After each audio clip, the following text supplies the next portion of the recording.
amados internautas, neste domingo nós temos a alegria de celebrar a solenidade de São Pedro e São Paulo,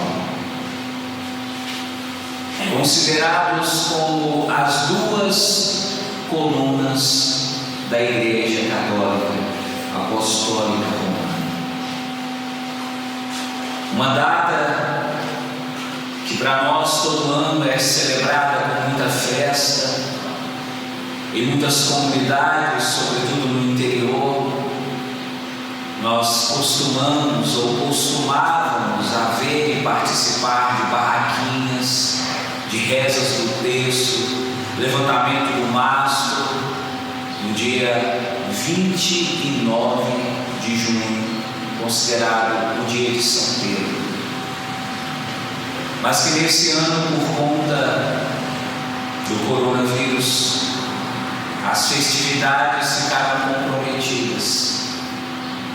E por isso essa data, talvez não como gostaríamos, talvez não como desejaríamos, precisa ser celebrada de uma maneira diferente.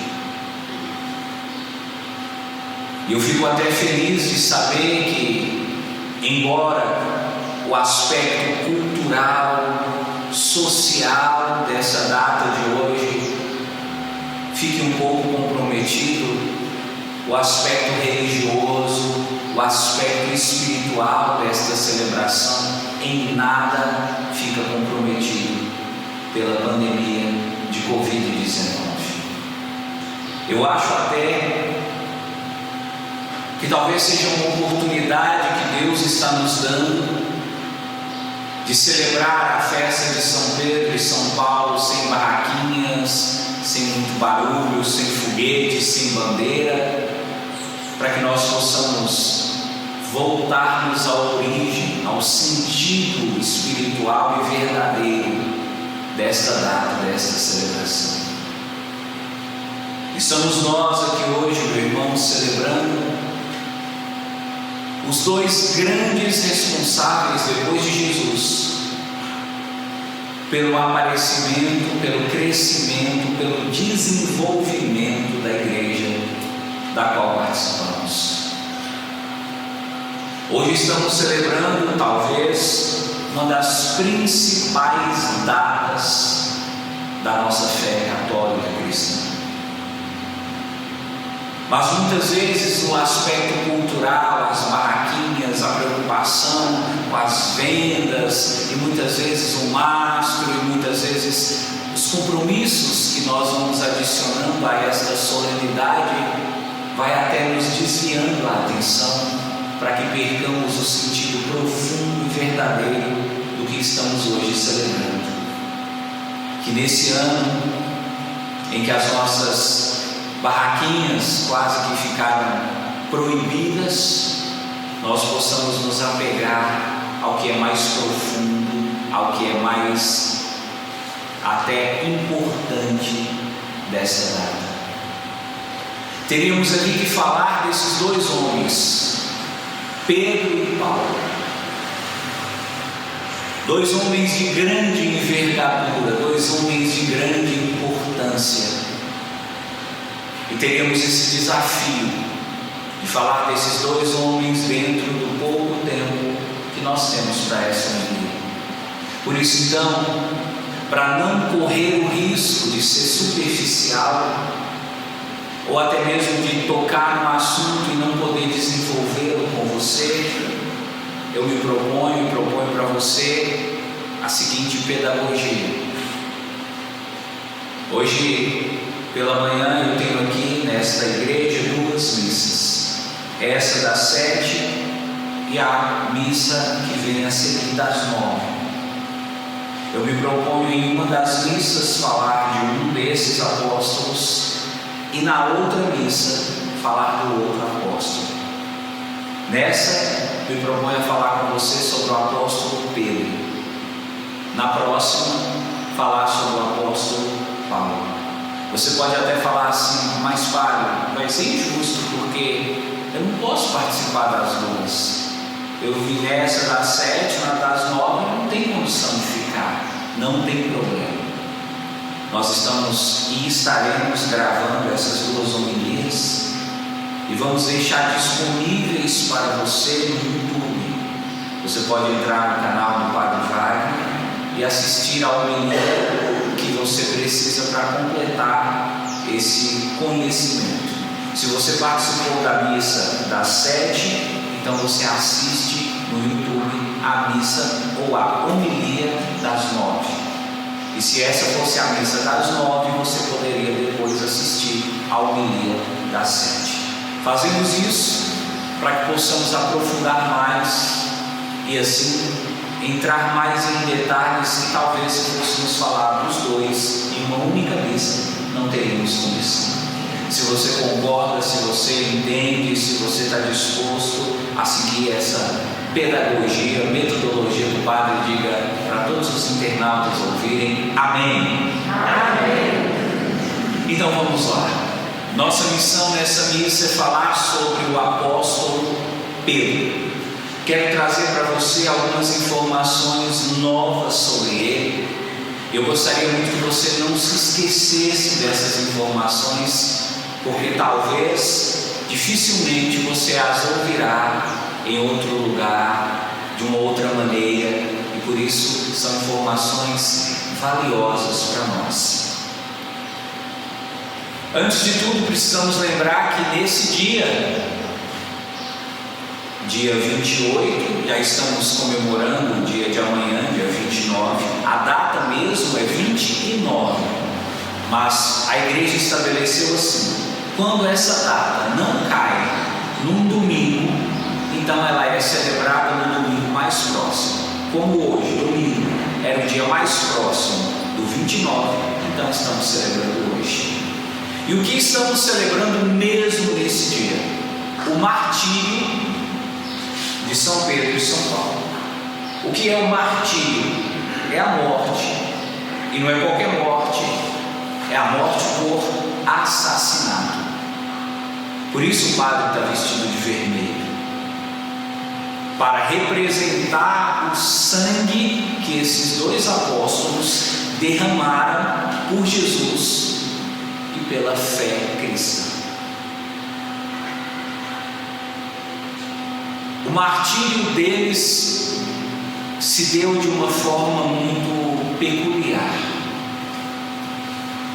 Pedro foi crucificado e Paulo foi decapitado. Você pode repetir essa frase?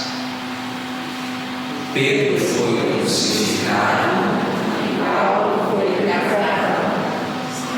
Sobre Paulo, na outra missa vamos falar. Vamos falar sobre Pedro, a maneira como ele morreu, por que ele morreu assim e quais são os detalhes da morte de Pedro. Antes, deixa eu só te dizer uma coisa. Pedro recebeu na Bíblia 3 nomes. Alguns o chamavam de Simão, outros o chamavam de Cefas, outros o chamavam de Pedro. Simão, Cefas e Pedro. O nome dele mesmo era Simão.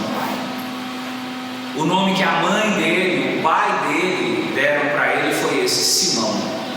E sabe o que significa a palavra Simão? Aquele que se entrega à tristeza. Olha que interessante. No nome dele, nós temos um sentido de tristeza. Se é verdade que o nome diz sobre a pessoa, nós poderíamos aqui questionar: será que Pedro era uma pessoa triste? Você poderia dizer: não, eu não acho que ele era triste não, padre. A palavra de Deus diz que quem tem Jesus não é triste. Cuidado com isso. O próprio Jesus ficou triste triste em muitos momentos. E os discípulos de Jesus têm todo o direito de viver momentos de tristeza. Você tem direito de ficar triste. E ficar triste não é pecado. Ficar triste não é errado. Ficar triste não é vergonhoso. Ficar triste é um sinal da sua humanidade, de que você tem sentimentos. Ficar triste é normal. O estranho seria você ficar alegre em momentos que você deveria ficar triste. É normal você ficar triste o dia que o seu cachorrinho morre. É normal você ficar triste porque você não passou na prova no seu exame de habilitação. É normal você ficar triste porque terminou um namoro. É normal você ficar triste porque perdeu algum familiar, porque você está doente. É normal. Estranho é você passar por uma dessas situações e ficar rindo pelos quatro cantos da casa. A tristeza não é necessariamente um pecado a ser combatido. A tristeza é um sinal da nossa humanidade. E aí eu queria dizer para você, meu irmão, se Pedro era um homem triste, nós não podemos afirmar. A Bíblia não nos permite afirmar. Mas a tradição da igreja nos conta que Pedro tinha uma característica que tem muito a ver com o nome dele. Você já deve ter percebido que, em geral, a pessoa, quando está muito triste, ela tem um hábito de fazer uma coisa. Qual é? Quem está muito triste faz o quê? Chorar. A tradição da igreja diz que de todos os apóstolos de Jesus, aquele que mais chorava era Pedro. Entre os discípulos, Pedro era conhecido como o chorão. E eu estou dizendo isso até para tirar de você um pouco aquela impressão que você tem de Pedro como um homem muito duro, um homem muito rígido, um homem talvez até muito insensível. Pedro era extremamente sensível, emotivo e chorava por qualquer coisa. Existe um santo da igreja católica chamado São Clemente, que viveu nos primeiros séculos e que escreveu sobre Pedro. Sabe o que ele disse sobre Pedro? Olha que interessante. Pedro chorava tanto por causa de qualquer coisa que ele andava sempre com um lencinho no bolso, e dependendo do que você falava, o olho dele já começava a se encher de lágrimas, e ele tinha que tirar o lencinho e ficar enxugando as lágrimas. Se no nosso meio tem alguém que tem facilidade de chorar, eu digo para você: não reprima, não se condene, não se critique por isso. Isso é muito bonito. O próprio apóstolo Pedro tinha isso.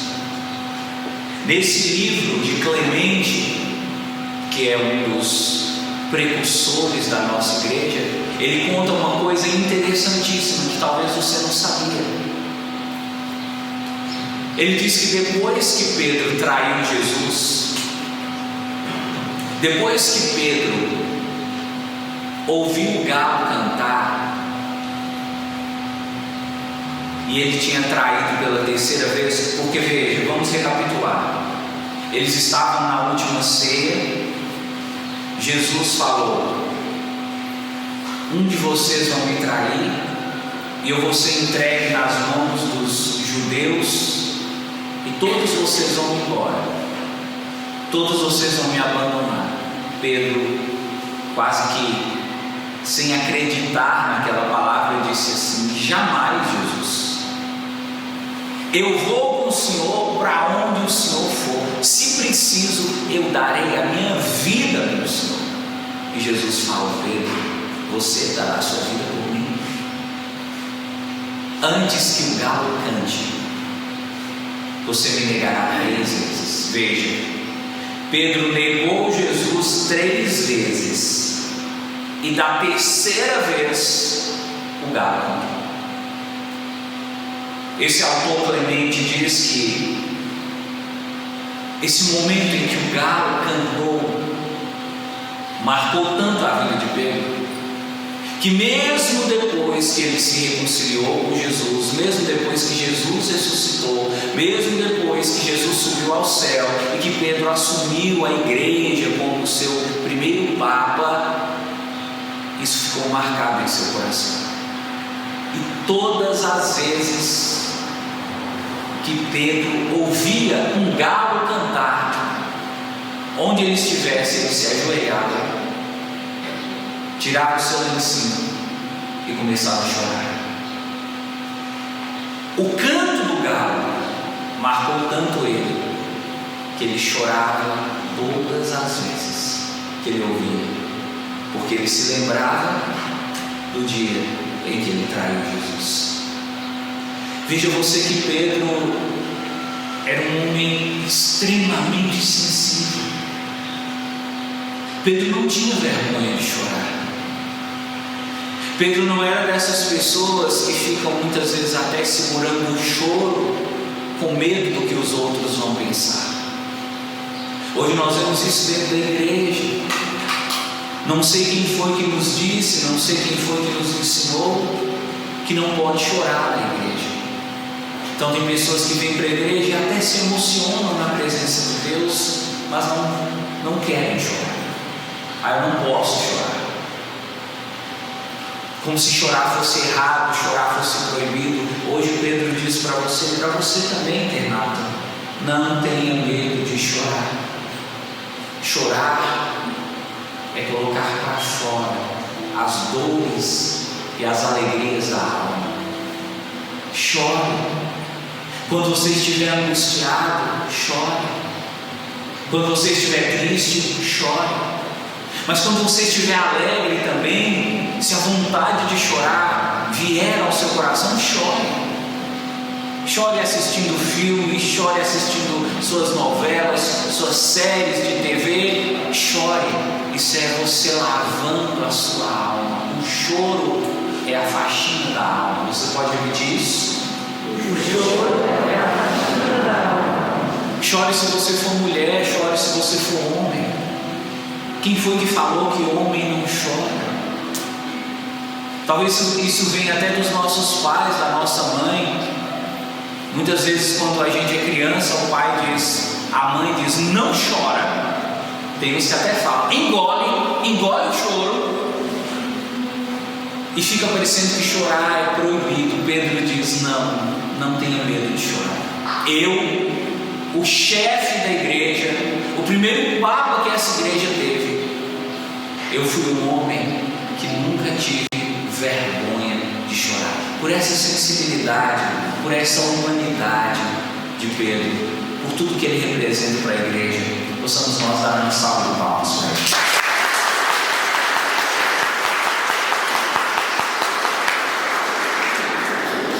Esse Pedro tão sensível, tão emotivo, ele nasceu em uma cidade chamada Betsaida. Essa cidade de Betsaida é a mesma cidade onde nasceu Filipe, que também era discípulo de Jesus, e André, irmão de Pedro. Pedro tinha um irmão chamado André, que também era discípulo. E os dois nasceram nessa cidade chamada Betsaida. Depois de Jesus, olha que interessante, o nome mais falado no Antigo Testamento, no Novo Testamento, não é o nome de Maria, não é o nome de José. Sabe qual é? O nome de Pedro. O nome dele é pronunciado, é relatado 154 vezes no Novo Testamento. 75 vezes com o nome Simão e 9 vezes com o nome Cefas. Se você for pegar todas as ocorrências com os 3 nomes, Simão, Cefas e Pedro, ele é retratado na Bíblia por 238 vezes. Só Jesus teve o seu nome mais repetido no Novo Testamento do que Pedro. E aí você percebe a importância dele. A importância de Pedro pode ser resumida basicamente em 12 feitos. Aqui você pode, se você quiser, até se lembrar da mitologia grega, dos 12 trabalhos de Hércules. Pedro, no Novo Testamento, teve 12 coisas grandiosas que ele fez, que aconteceram com ele. Primeiro, ele andou sobre as águas. Nenhum outro discípulo fez isso. Segundo, ele testemunhou a ressurreição de uma menina de 12 anos. Só ele, Tiago e João viram Jesus ressuscitando essa criança de 12 anos que tinha morrido. Terceiro, Pedro encontrou dentro da boca de um peixe uma moeda, e com essa moeda pagou uma dívida de Jesus.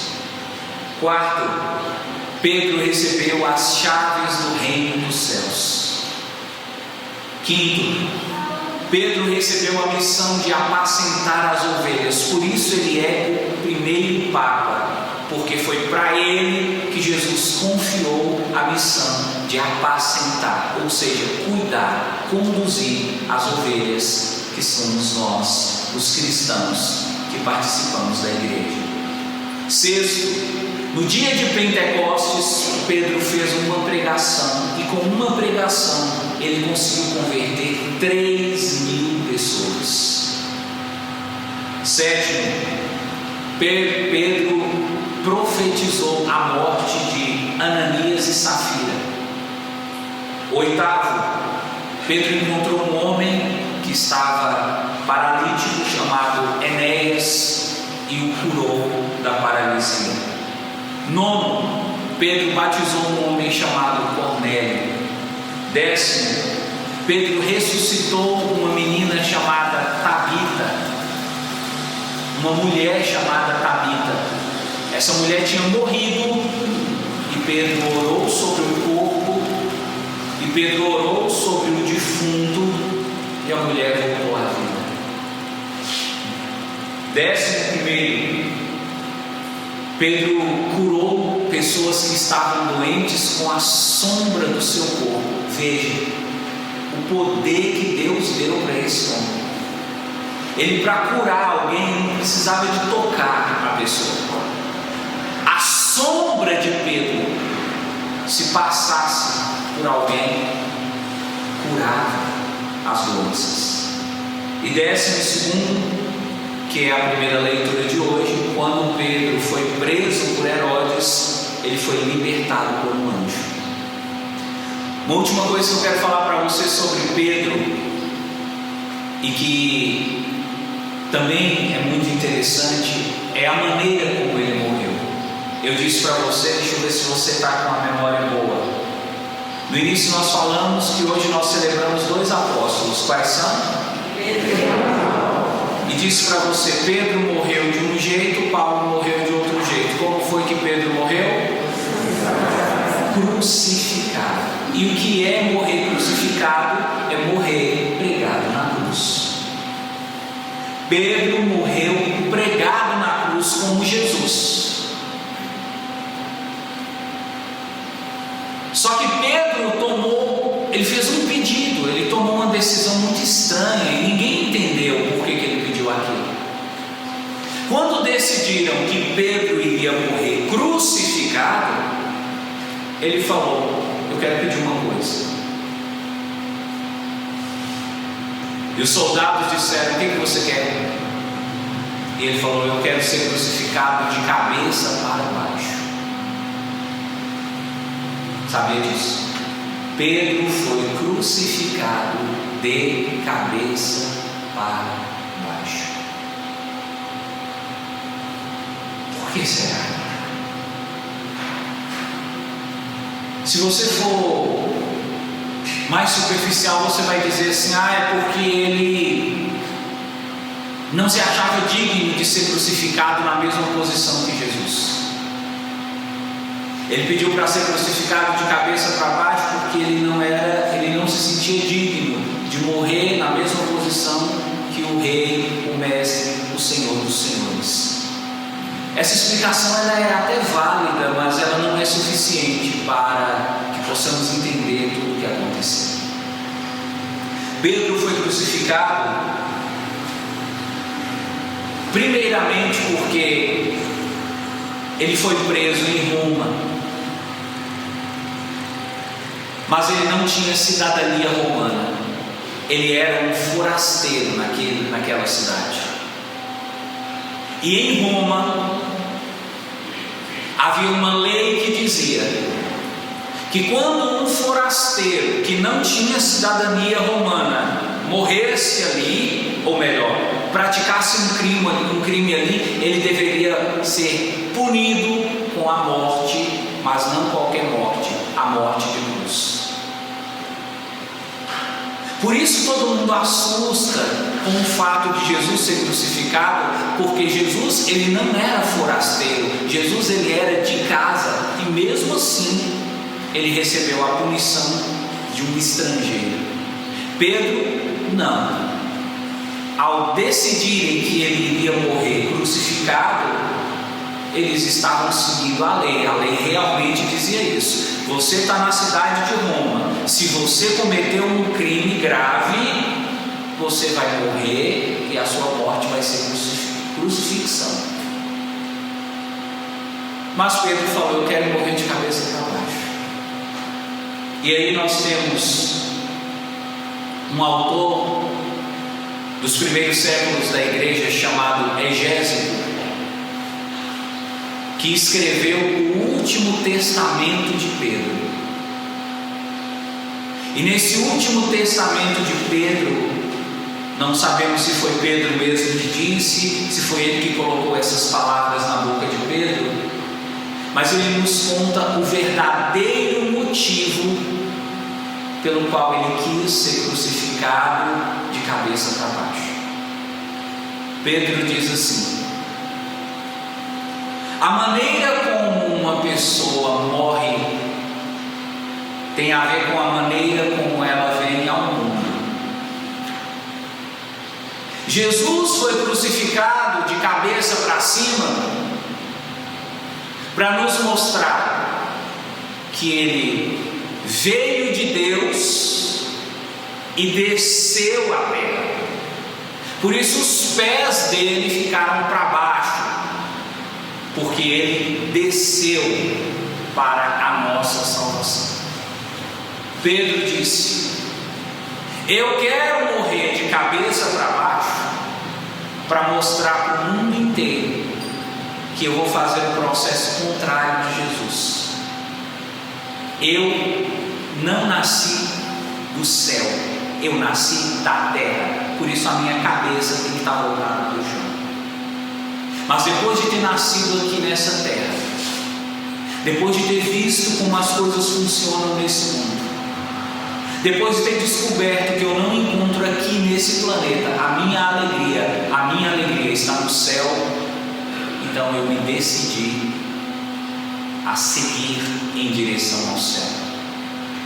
Jesus veio do céu para a terra e eu vou da terra para o céu. Por isso eu quero que os meus pés estejam voltados para o alto, para direcionar, para mostrar a direção que eu sigo. Eu venho do mundo, mas eu vou para Deus. Jesus veio de Deus e desceu ao mundo. Por isso eu quero ser crucificado de cabeça para baixo. Vejam a profundidade da visão, da fé, da sensibilidade desse homem. Para encerrar, eu vou ler para você textualmente o testamento de Pedro, as últimas palavras dele antes de morrer. Foi a ti, Senhor, que eu desejei imitar, mas sem a presunção de ser crucificado ereto, pois direito, excelso e elevado é somente o Senhor. Enquanto nós somos filhos do primeiro homem, e cuja cabeça está enterrada na terra, e cujo erro determinou a maneira pela qual nascem os da espécie humana, virados para baixo. Já percebeu isso? Sempre quando uma criança nasce, ela nasce de cabeça para baixo,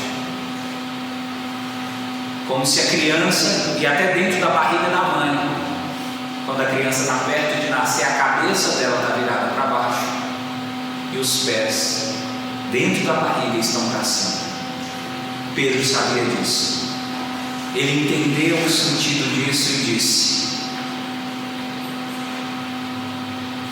nós da espécie humana nascemos virados para baixo, voltados para a terra. A nossa condição foi mudada, e o que ao mundo parece estar à direita, para Deus à esquerda está. Tu, Senhor, és tudo para mim.